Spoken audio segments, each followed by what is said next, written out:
Teacher జాబే మీ లక్ష్యమా? Telangana TET DSC, AP DSC prepare అయ్యే విద్యార్థులకు Ramayya coaching centre offline coaching, online live classes. Offline coaching కావాలంటే దిల్సుఖ్ నగర్ హైదరాబాద్ రండి. ఆన్లైన్ లైవ్ క్లాస్ కావాలంటే ప్లే స్టోర్ నుంచి Ramayya computer coaching centre mobile app download చేసుకోండి.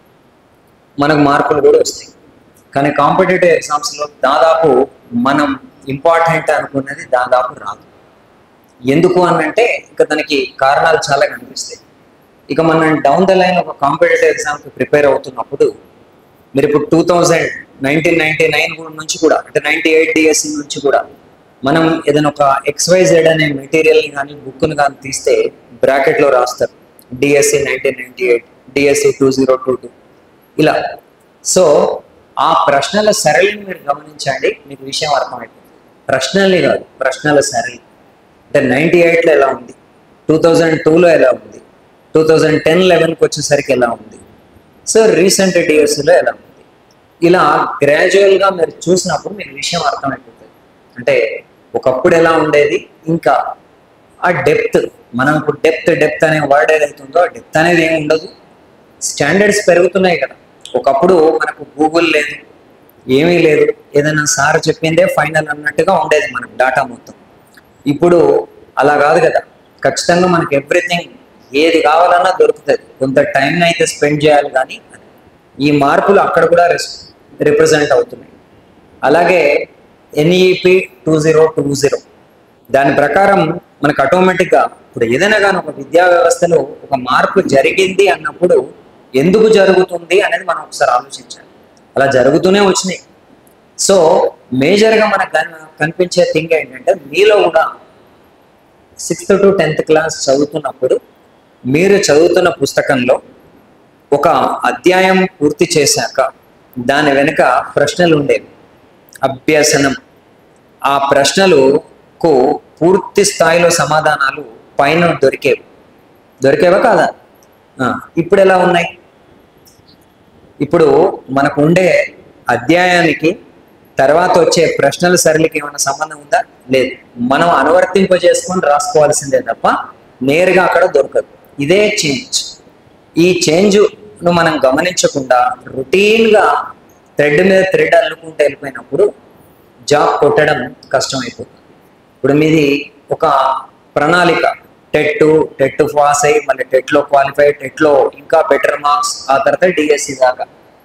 డిఎస్సిలో జాబ్ కొట్టేంత వరకు SGT స్కూల్ అసిస్టెంట్ ఏదైనా కావచ్చు, అంతిమం వరకు ఇది ఒకటే ప్రణాళిక. కానీ మధ్యలో మనం ఆపేస్తున్నాం.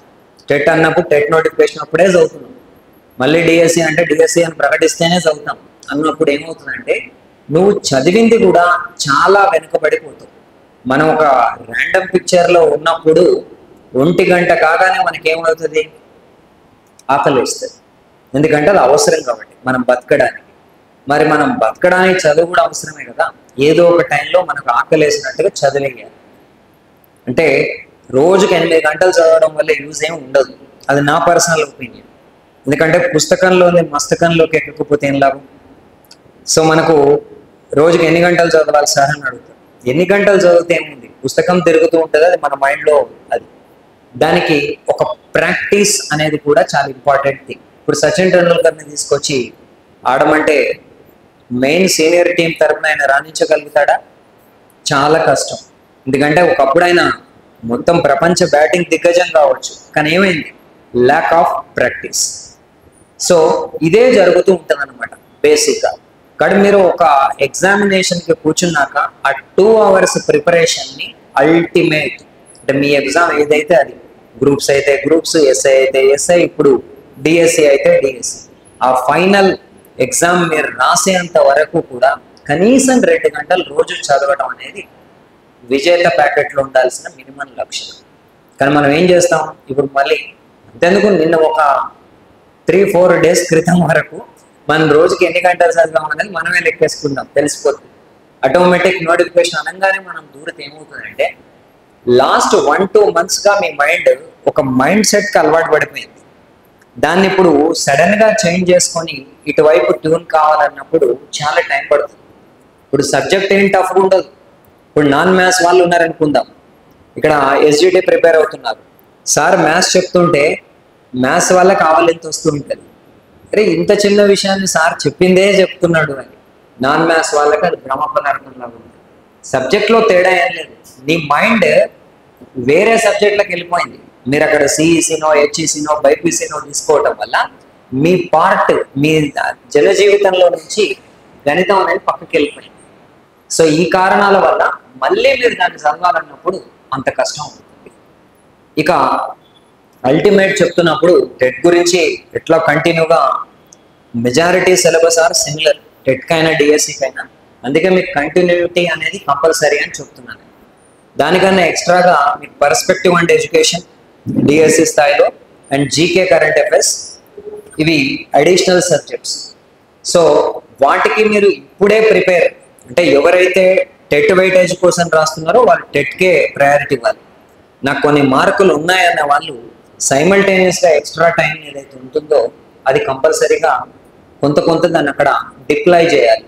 ఎట్ ఎ టైమ్స్ అవుతాయి. ఎందుకంటే మనం ఇన్నాళ్ళు చదివిన మ్యాథ్స్ సైన్స్ ఏదైనా కావచ్చు సబ్జెక్ట్, మనకు మళ్ళీ సార్ చెప్తుంటే డౌట్లు వస్తూ ఉంటాయి. అంటే మనం అది చదివాం, ఇంకా చెప్పాలంటే 6th to 10th లోపల ఎవరికి కామన్ సిలబసే కదా అందరికీ. మనం చదివాం, పాస్ అయ్యాం, ఆ సబ్జెక్ట్లోనే డౌట్లు వస్తుంటే ఇవి కొత్త సబ్జెక్టులు, పేర్లన్నీ కూడా ఎప్పటికప్పుడు మారిపోతూ ఉంటాయి. నువ్వు పేపర్ ఒక్కరోజు చదవలేదనుకోండి, ఫర్ ఎగ్జాంపుల్ ట్రంప్ ఉన్నాడు, ఆయన చైనా పైన టారిఫ్లు ఎట్లా 10% అన్నాడు, మళ్ళీ 10-20% అన్నాడు, మళ్ళీ ఎంతకు వచ్చింది 34% పెంచాడు, మళ్ళీ లాస్ట్కి 84% చేసాడు, ఇప్పుడు అది 120%. అంటే నువ్వు రోజు పేపర్ చదివేటోడికి విత్ నెంబర్తో సహా నువ్వు గుర్తుంటుంది. కానీ మనం ఒక మ్యాగజైన్నో యాప్నో డైరెక్ట్గా తీసుకొని 125% అనేది మాత్రమే మనకు ఐడియా ఉంటుంది. గ్రాడ్యువల్గా ఏం జరిగింది, January 20 ఆయన బాధ్యతలు తీసుకున్నప్పటి నుంచి 1st February 4న కెనడా మెక్సికోల పైన సుంకం అని మళ్ళీ ఒక 1 month పోస్ట్ పోన్ చేసినప్పటి నుంచి, ఆ తర్వాత April 2 నుంచి మిగిలిన టారిఫ్లు అన్నప్పటి నుంచి, April 9 నుంచి అమల్లోకి అన్నప్పటి నుంచి, మళ్ళీ ట్యాక్స్ రిలీఫ్ ఇచ్చేంత వరకు డైలీ జరిగినది మీరు కొంచెం చదువుకుంటూ ఉంటే మీకు ఉండే క్లారిటీ వేరు. ఒక్కసారిగా మ్యాగజైన్లోనో యాప్లోనో మీరు మొత్తం చదివితే వచ్చే క్లారిటీ వేరు. సో ఎగ్జామ్లో కావచ్చు, ఎక్కడైనా కావచ్చు, అది వర్కౌట్ అవుతుంది. ఇప్పుడు మీకు ఒక ద్రౌపది ముర్ము ఉంది, మొన్న స్లోవేకియా, పోర్చుగల్ ఇలాంటి కంట్రీస్కి ఆమె వెళ్ళింది. అల్టిమేట్గా మీరు ఒక యాప్ లాంటివి వెతికితే ఏం చేస్తారంటే వాళ్ళు మేజర్గా ఈ ఒప్పందాల మీద దృష్టి పెడతారు. ఈ సైడ్ ట్రాక్లో జరిగే చిన్న విషయాలన్నీ కూడా అందులో మిస్ అయిపోతాయి. ఆమె ఒక దేశం యొక్క జాతీయ మొక్కను నాటింది, ఏ దేశం, లేదా ఆ దేశం యొక్క జాతీయ మొక్క పేరేంటి, లిండెన్, ఇలా పక్కకి వెళ్ళిపోతూ ఉంటాయి. ఆమె ఒక టాటా మోటార్స్ ప్లాంట్ని సందర్శించింది, అదే నగరంలో ఉంది. ఎందుకంటే టాటా మోటార్స్ అనేది మన దేశం యొక్క సంస్థ కాబట్టి. ఇట్లా hundreds of పిక్చర్స్ దానికి సైడ్గా అదైతూ ఉంటాయి అన్నమాట. ఇప్పుడు మీరు టెట్ అన్నప్పుడు ఎంత పెద్ద మెటీరియల్ ఉన్నా మీకు ఒరిజినల్ టెక్స్ట్ బుక్స్ ఉన్నాయి, దాన్ని మించి అయితే ఒక ప్రశ్న రాదు కదా. సో అలాంటి టెక్స్ట్ బుక్సే మీకు ఈ జీకే, కరెంట్ అఫైర్స్ ఇట్లాంటి వాటికి సంబంధించి న్యూస్ పేపర్ చదవమంటే మనం ఏం చేస్తాం, రాత్రి IPL మ్యాచ్ చూస్తాం, మళ్ళీ అభిషేక్ శర్మ విజృంభణ, మళ్ళీ అదే పోయి చదువుతాం. నిన్న రాత్రి చదువుతావు, మళ్ళీ ఇప్పుడు పక్కనే చదువుతావు. బోచ్చెడు న్యూస్లు ఉంటాయి ఆడ. చైనాలో ప్రపంచంలోనే అత్యంత ఎత్తైన వేలాడే బ్రిడ్జ్ మనకు కనబడేది. అంటే చాలా జరుగుతూ ఉంటాయి అక్కడ, ఆ వాటిని మనం తీసుకోం. ఎందుకంటే చాలా తక్కువగా లిఫో అనేది ఒకటి ఉంటుంది, బాగా తెలుసు కాబట్టి చెప్తున్నాను. ఫస్ట్ ఇన్ ఫస్ట్ అవుట్ అంటే అర్థం ఏంటంటే మీరు ఉదయం నుంచి సాయంత్రం దాకా జరిగే ప్రతి ఒక్క చర్య మీకు గుర్తుండదు. మీ చర్యలు ఎక్కువైన కొద్ది ఏమవుతుంది, మొదటిది మర్చిపోతారు, అంతే కదా. ఇప్పుడు ఒక రాళ్ళన్నీ వేసుకుంటూ పోతున్నారు, అన్నిటికన్నా కిందికి ఏదో పోతుంది, మొదటి రాయి. అంటే క్లాస్కి మధ్య తక్కువ మాట్లాడాలి, మిగిలిన టైంలో అయితే రెస్ట్ తీసుకోవాలి, లేకపోతే చదవాలి, లేకపోతే కాసేపు పడుకోవాలి. ఇంతే, ఈ యాక్టివిటీలోకి వెళ్ళిపోవాలి. ఎంత బయట నుంచి బహిర్గత అంతరాయం మనకు వచ్చిన కొద్దీ ఆ ఎక్స్టర్నల్ డిస్టర్బెన్స్ అనేది సబ్జెక్ట్ని డిస్టర్బ్ చేస్తూ ఉంటుంది. ఇక మీకు జనరల్గా మీరు బైహార్ట్ చేసేస్తూ ఉంటారు టెట్ ఇవన్నిట్లలో. నేను సింపుల్గా చెప్పేది ఏంటంటే వేరే వీటిలలో మనకి ఎక్కడ కూడా గుర్తు పెట్టుకుంటే మంచిదే, కానీ గుర్తు పెట్టుకోవడం కన్నా కూడా గుర్తు పట్టగలగడం అనేది ఇంపార్టెంట్. అంటే ఎందుకంటే మీకు 4 ఆప్షన్స్ ఉంటాయి, ఆల్ ఆఫ్ సడన్ XYZ అనే ఒక బిట్ని పట్టుకొని కింద మీద ఇలా మనం కొట్టుకోవాల్సిన అవసరం లేదు. అరే సౌత్ కొరియా ప్రెసిడెంట్ ఎవరు అనేది. ఎందుకంటే రాకపోయినా పర్వాలేదు, మనం నేర్చుకున్నది మనకు ఒక అలవాటు ఉంటుంది. మనకు ఈ TTC BED ఆ జమానం నుంచి మనకు అలవాటు ఇస్తుంది. ఏదైనా సరే నీట్గా రాసుకోవాలి.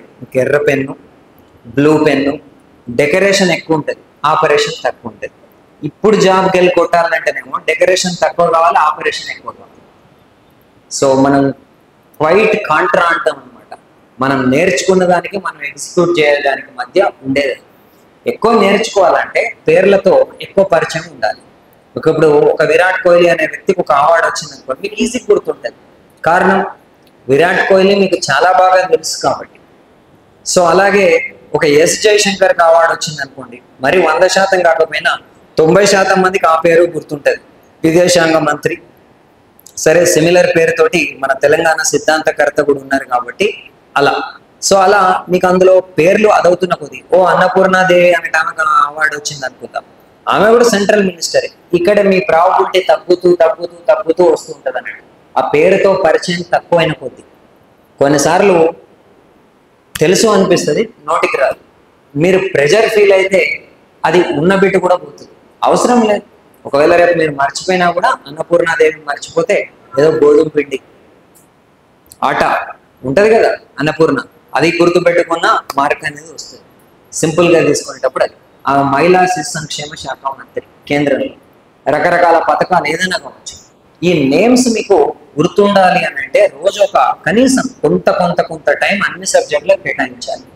మనం చదివాం కదా అని ఎంత బాగా చదివినా ఒక సబ్జెక్ట్లో దాని మార్కులు దాటి రావు కదా, దాని పరిధిలో అన్నీ వస్తాయి. అలాగే మనం చదవలేదు కదా అని ఒక ఏరియా కంప్లీట్ స్కిప్ కాదు, మీకు each and every mark count. Actually మీది అతి సులభమైన ఎగ్జామ్, ఇంకో రకంగా అతి కష్టమైన ఎగ్జామ్.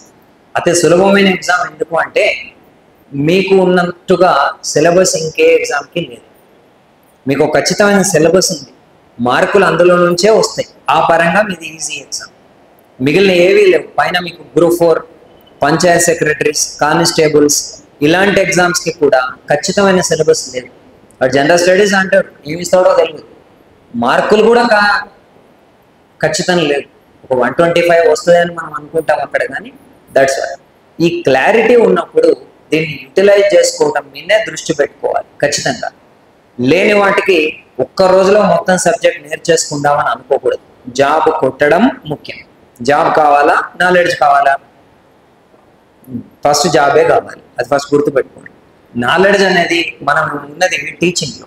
ఇప్పుడు ఒక గ్రూప్ 1, గ్రూప్ 2 SI వాళ్ళు ఒక్కసారి జాబ్ కొట్టాక నిత్య జీవితంలో వాళ్ళు ఎప్పుడు మళ్ళీ ఆ సబ్జెక్ట్ని టీచ్ చేయరు. వాళ్ళ ఎంట్రన్స్కి మాత్రమే పనికి వస్తుంది, కానీ టీచర్కి అలా కాదు. అక్కడి నుంచి ఇంకొక ఫెస్టివల్ స్టార్ట్ అవుతుంది.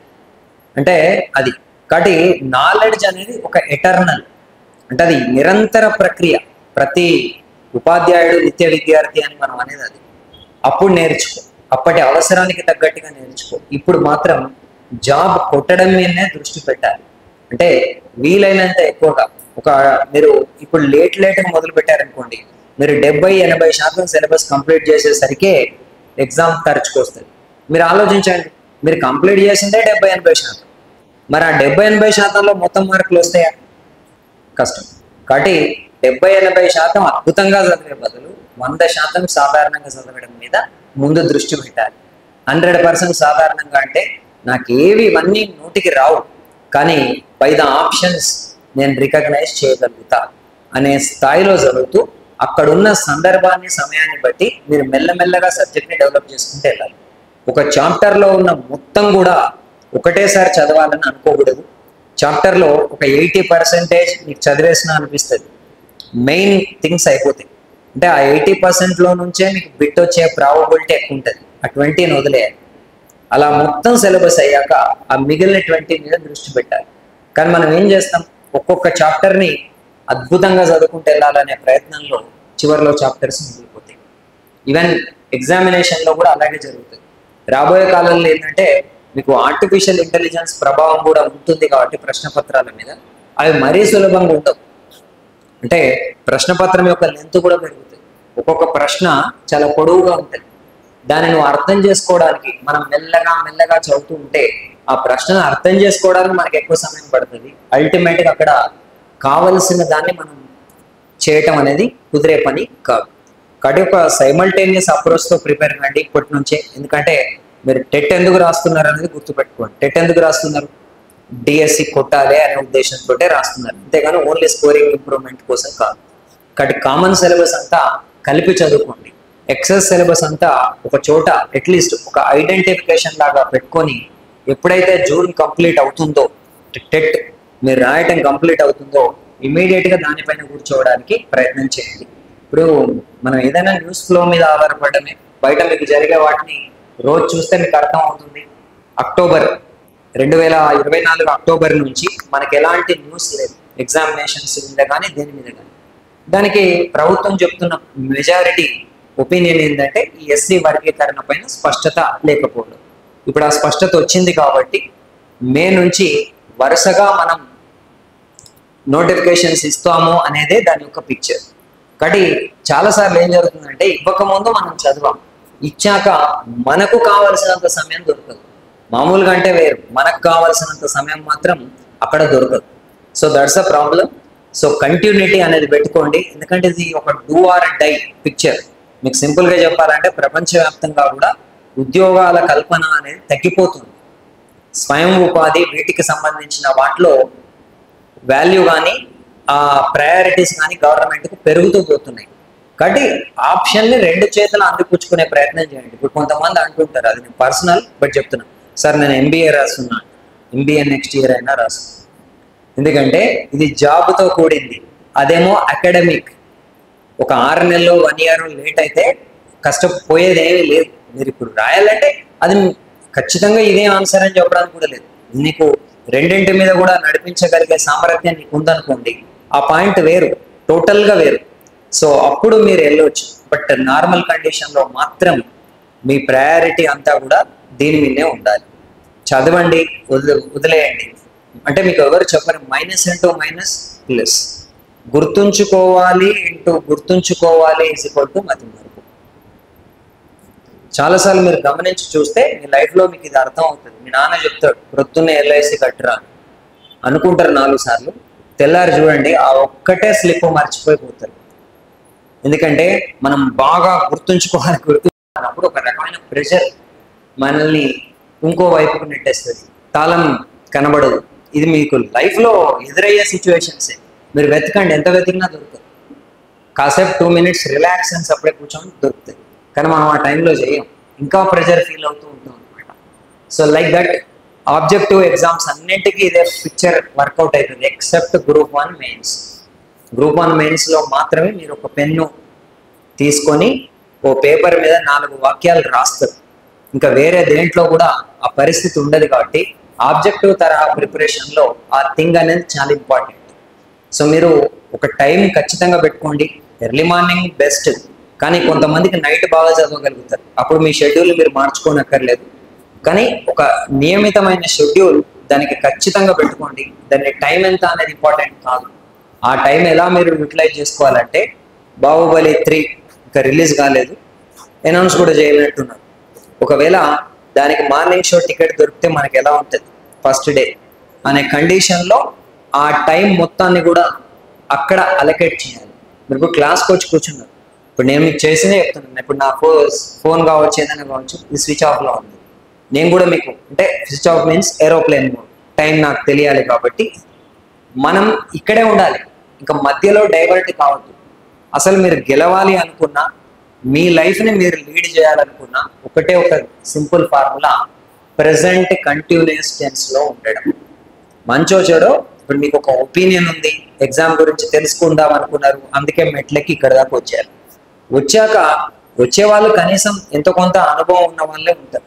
సో వాళ్ళు ఏం చెప్తారో అనేది కనీసం వినే ప్రయత్నం చేయండి. నిర్ణయం తర్వాత అది మనం సైమల్టేనియస్గా 10 వైపులు ఆలోచించడం అనేది వదిలేయాలి. మల్టీ టాస్కింగ్ చేయొద్దు. మనం చాలా వరకు మల్టీ టాస్కింగ్ మనం వెళ్ళకుండానే మనం చేసుకునే డ్యామేజ్ ఏంటంటే, టీవీ పెట్టుకుంటాం, ఇక్కడ అన్నం పెట్టుకుంటాం. నువ్వు అన్నం తింటున్నావా టీవీని అంటే నీకు తెలియకుండానే నీ మైండ్ని డైవర్ట్ చేసే కార్యక్రమం విజయవంతంగా చేస్తున్నావు అని అర్థం. బయట ఎక్కడో ఒక మ్యారేజ్కి వెళ్తావు, మ్యారేజ్ చూస్తున్నావా ఫోన్, మ్యారేజ్ ఎవడు చూడరు, ఎప్పుడైపోతే అప్పుడు తినేసి ఎవరి ఫోన్లో వాళ్ళు బిజీ ఉంటారు. మీరు చూడండి, ఇది వాళ్ళకేం జరుగుతుంది, మనం ఏం టైం ఇస్తున్నాం అనేది కాదు, మనకు తెలియకుండానే ఒక స్ప్లిట్ పర్సనాలిటీని బయటికి తీసుకొస్తున్నాం, మల్టీ టాస్కింగ్ చేస్తున్నాం. దీన్ని తగ్గించుకోండి, చాలా ఈజీగా జాబ్ వస్తుంది. మల్టీ టాస్కింగ్ని తగ్గించుకోండి. మనిషికి ఏదైనా సాధ్యమే, కానీ ఏకకాలంలో ఒకటే సాధ్యం. అర్థమైందా? స్టెప్ బై స్టెప్ ఎక్కడికైనా వెళ్ళొచ్చు, ఎంతైనా చేయవచ్చు. సో ఆ కేటగిరీని మీరు అర్థం చేసుకుంటే, ఎవ్రీవన్ నోస్ దట్. ఇప్పుడు ఇక్కడ ఎవ్వరు తెలియని వాళ్ళు కాదు. ఆల్రెడీ మీరు టీటీసీ బీఈడి చేశారు అంటేనే మీకు కొంత పరిజ్ఞానం వచ్చింది. కానీ అక్కడే ప్రాబ్లం ఉంది. ఎందుకంటే మనం అది చూడంగానే మనం టీచర్ అయిపోయినాం అనుకుంటాం. టీచర్తో వచ్చే తలనొప్పి ఏంటంటే వినటం ఉండదు, చెప్పటమే. టీచర్తో వచ్చే తలనొప్పి ఏంటంటే వినటం ఉండదు, చెప్పటమే. కాబట్టి ఇప్పుడు మీరు టీచర్లు అయిన వాళ్ళని కూడా చూసుకోండి. మ్యాక్సిమం ఒక చోటికి గ్రోత్ ఆగిపోయి ఉంటుంది. ఎందుకు ఆగిపోయి ఉంటుంది అంటే మనమే చెప్తూ ఉంటాం, ఇక మనం కొత్తగా నేర్చుకునేది ఏమి ఉండదు. కాబట్టి ఒక స్టూడెంట్గా ఉండడం కావచ్చు, మనం తెలుసుకోగలగడం కావచ్చు, అదొక ఏమనుకుందాం, ఒక వరం అని అనుకోవాలి. తర్వాత ఆ అవకాశం ఉండదు. కాబట్టి ఇప్పుడు డిఫరెంట్ ఒపీనియన్స్ గ్యాదర్ చేసుకోవడానికి ఇది ఒక రైట్ టైం, రైట్ అప్రోచ్ అనే కండిషన్ తోటి మనం ఉండే ప్రయత్నం అయితే క్లియర్ కట్గా చేయాలి. సో ఇక మీకు రకరకాల లెక్చరర్స్ వేరే వాటిని చెప్తూ ఉండాలి. కాబట్టి నేను దీన్ని ఇక్కడ కంక్లూడ్ చేస్తున్నాను. నెక్స్ట్ ఇక్కడ మీకు మధ్యాహ్నం లోపల మ్యాక్సిమం డాటా ఏమేం చేస్తారు ఇక్కడ అనేది చెప్పాలి. కాబట్టి అది సో క్లాస్లో మళ్ళీ కంటిన్యూ చేద్దాం. టీచర్ జాబే మీ లక్ష్యమా? Telangana TET DSC, AP DSC prepare అయ్యే విద్యార్థులకు Ramayya coaching centre offline coaching, online live classes. Offline coaching కావాలంటే దిల్షుక్ నగర్ హైదరాబాద్ రండి. ఆన్లైన్ లైవ్ క్లాస్ కావాలంటే ప్లే స్టోర్ నుంచి Ramayya computer coaching centre mobile app download చేసుకోండి.